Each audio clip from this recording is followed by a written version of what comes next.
Hai guys, kali ini saya mencoba merangkum film yang berjudul Escape from Dead Block 13. Film ini dirilis pada tahun 2021. Saya doakan bagi para penonton sehat selalu, dimurahkan rezeki dan diberi umur panjang. Kertas karton pohon anggur, semoga para penonton dapat terhibur. Film diawali di sebuah perusahaan Renda Rubber Product. Seorang pria mendatangi perusahaan tersebut. Ia bernama Miklos Kovac, berniat menagih uang santunan kematian adiknya yang belum dibayarkan oleh perusahaan tersebut. Bos perusahaan yang bernama Albert Renda tidak berniat membayarkan uang santunan sebesar $12.750. Kovac mendatanginya hanya untuk keperluan tersebut lalu pergi. Tetapi Renda malah memberikannya uang koin dan memeriksa tasnya. Ditemukan sebuah palu di dalamnya yang katanya hanya untuk oleh-oleh untuk saudaranya di Hungaria. Renda menyuruh anak buahnya membawa Kovac keluar dari tempatnya. Kovac dipukul dan diancam dengan senjata, lalu ia melawannya.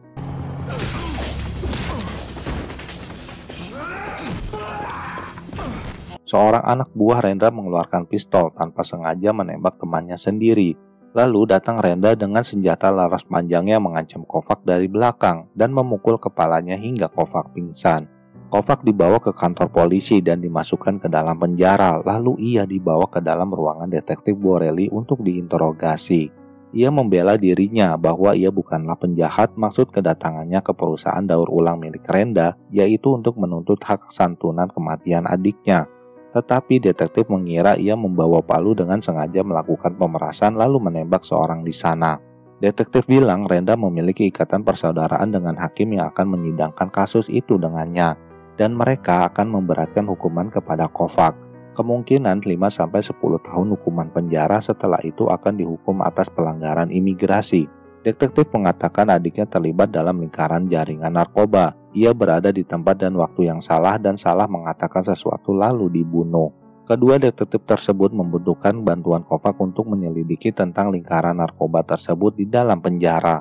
Mereka akan mengirim Kovac ke dalam penjara Pleasant Hill. Dari dalam penjara tersebut, jaringan narkoba dikendalikan. Ia akan menjadi mata-mata bagi kedua detektif itu di dalam penjara. Ia diberi waktu untuk berpikir atas kerjasamanya tersebut.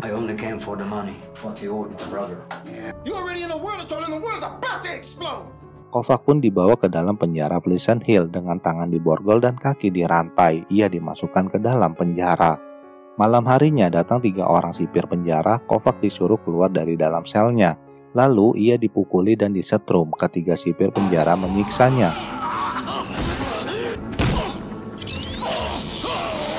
lalu memasukkannya ke dalam sel isolasi yang lebih gelap. Kepala penjara mendatanginya lalu mengajaknya untuk kerjasama, tetapi Kovac penuh dengan pertimbangan. Kovac berkenalan dengan para tahanan lainnya sewaktu makan siang. Seorang tahanan yang bernama Bunyan dengan hak istimewa mendapatkan makanan berbeda dengan yang lainnya. Ia merupakan kaki tangan dari kepala penjara.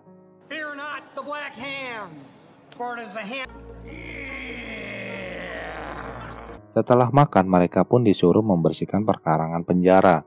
Kovac membantu Widget memindahkan karung yang berisi material. Lalu Widget memberitahu Kovac mengenai terowongan di Blok D yang digunakan untuk membawa mayat. Ia sering ke sana sebelum rumah sakit jiwa diganti menjadi penjara saat ini. Blok D merupakan kamar mayat sewaktu masih jadi rumah sakit. Terowongan itu panjang sampai ke tengah hutan, bisa kabur lewat sana. Sirine berbunyi tanda untuk para napi istirahat selama 15 menit. Di waktu tersebut, Bunyan yang mengklaim penguasa di sel 13 mengajak berkelahi napi lainnya. Napi itu ternyata ingin merebut kekuasaan dari tangan Bunyan sebagai penguasa sel 13, dan ia bernama Chani.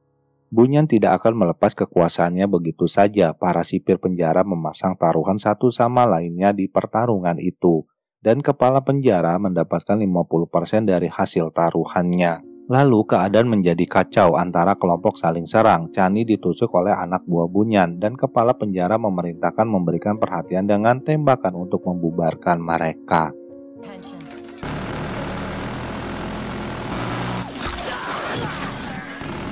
Keesokannya, Kovac dan seorang napi lainnya disuruh mengangkut plastik besar yang berisi material. Dengan tidak sengaja menjatuhkan karung yang berisi material dan paket di dalamnya. Dengan cepat mereka berdua membereskannya. Keesokannya, detektif Borelli mendatangi Kovac. Mereka berdiskusi mengenai tawaran dari detektif sebagai pengintai atau informan di dalam penjara.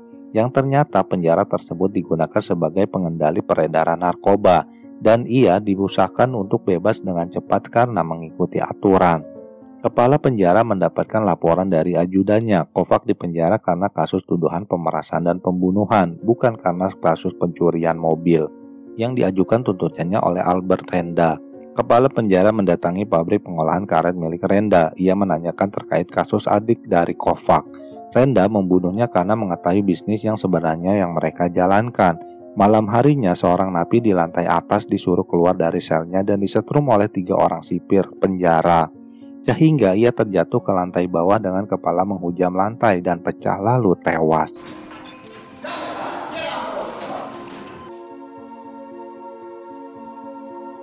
Kovac dan beberapa napi lainnya disuruh untuk mengangkat mayat dan membersihkan darah dari TKP. Datang kepala penjara merayu Kovac untuk bekerja sama dengannya, dengan imbalan akan mengurangi masa hukumannya dan setelah bebas akan bekerja dengannya di luar penjara. Ternyata kepala penjara mengetahui bahwa Kovac bekerja untuk detektif Borelli dan agen Langley. Who's he working for? FBI? DEA? This will all be solved in due time. Malam harinya, Bunyan disuruh keluar dari selnya. Ternyata ia diundang kepala penjara dalam jamuan makan malam. Ia disediakan makanan yang lezat dan makan dengan lahapnya. Ia diperintahkan untuk membereskan Kovac dari dalam penjara. Saat makan siang, Bunyan melewati belakang Kovac dengan sengaja menabrakkan diri dan menjatuhkan makanannya ke lantai. Ia membuat gara-gara seakan itu kesalahan dari Kovac. Seorang anak buah Bunyan dipukul oleh Kovac sehingga gigi palsunya terlempar. Seorang sipir datang untuk melerainya. Bunyan tiba-tiba memukul Kovac saat turun dari tangga. Mereka berdua berkelahi di sana, disaksikan oleh para napi lainnya dan kepala penjara. Bunyan dengan curang mengambil rantai dan memukulkan ke badan Kovac.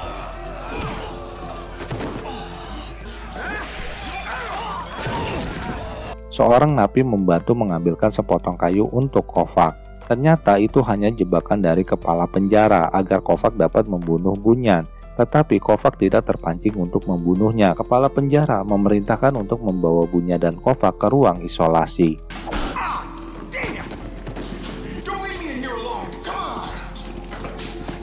Saat makan siang di pantry, para napi merencanakan untuk memberontak melawan para sipir dan kepala penjara. Kovac didatangi seorang dokter yang diantar sipir penjara ke dalam selnya. Kovac akan disuntik mati oleh dokter tersebut.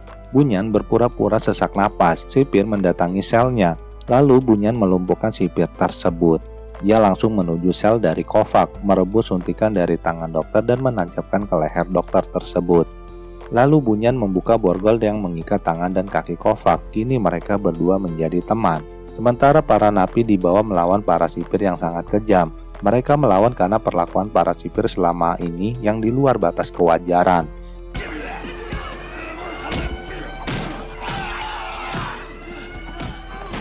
Kepala penjara memerintahkan kepala sipir untuk menangkap Bunyan dan Kovac, serta mengamankan suasana yang terjadi di dalam penjara tersebut. Para napi merebut senjata milik para sipir. Sirene keributan berbunyi. Sementara Bunyan dan Kovac mau melarikan diri, mereka menemukan sebuah pintu yang tergembok di dalam gereja. Ternyata di sana sudah ada kepala sipir penjara yang menunggunya. Kunci gembok tersebut ia pegang. Lalu Bunyan maju ke hadapan kepala sipir penjara tersebut, yang tak disangka ia adalah ahli bela diri. Kovac pun ikut maju melawan kepala sipir. Lalu mereka berdua dengan kompak mengangkat sipir dan menjatuhkannya. Kovac mengambil alat setrum dan menyetrum kepala sipir tersebut. Lalu memasukkan alat itu ke dalam mulutnya hingga kepala sipir pun tewas. Situasi di dalam penjara menjadi kacau. Para napi sudah menguasai seluruh dalam penjara. Ajudan mengajak kepala penjara untuk meninggalkan ruangannya. Bunyan dan Kovac berhasil menuju ruangan perlengkapan senjata yang ada di dalam penjara tersebut. Kovac membekali diri dengan senjata laras panjang, sementara Bunyan mengambil senjata mesin untuk melawan para sipir bersenjata. Tidak lama kemudian para sipir pun datang, lalu Bunyan dan Kovac menembaki mereka hingga tewas. Mereka berdua pergi meninggalkan ruangan tersebut, sementara kepala penjara dan ajudannya hendak meninggalkan ruangannya, tetapi para napi datang untuk membunuhnya. Ajudannya dikorbankan didorong lalu ditembak dan ia pun pergi. Di tempat lainnya, Kovac dan Bunyan ditembaki oleh seorang sipir penjara, tetapi ia dapat menembaknya hingga sipir itu tidak berdaya. Di halaman penjara, Wizard ditembaki oleh sipir dari atas menara. Dengan menggunakan senapan mesinnya, datang Kovac dan Bunyan mereka membalas dengan tembakan kepada para sipir bersenjata tersebut. Sialnya peluru senjata mereka habis. Akhirnya Kovac menggunakan senjata granatnya untuk melumpuhkan ketiga sipir yang datang dan seorang sipir di atas menara. Tim SWAT akhirnya datang dengan menggunakan helikopter. Mereka langsung memasuki ke dalam penjara mengamankan situasi. Mereka menembaki para napi yang melakukan pemberontakan.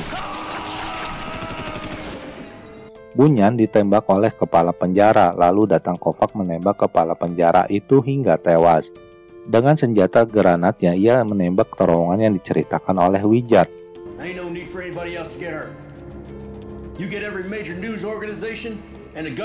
Mereka berdua menyelusuri terowongan dan sampai di ujungnya. Kini mereka pun berpencar dan bebas. Kovac mendatangi makam adiknya. Seketika polisi pun datang. Ia hendak melarikan diri, lalu datang detektif Borelli dan agen Langley. Ia ternyata dibebaskan atas semua tuduhan kepadanya. Dan ia juga mendapatkan imbalan sejumlah uang atas jasanya mengungkap bandar besar narkoba. Sampai di sini film pun berakhir. Sekian, terima kasih, sampai jumpa kembali.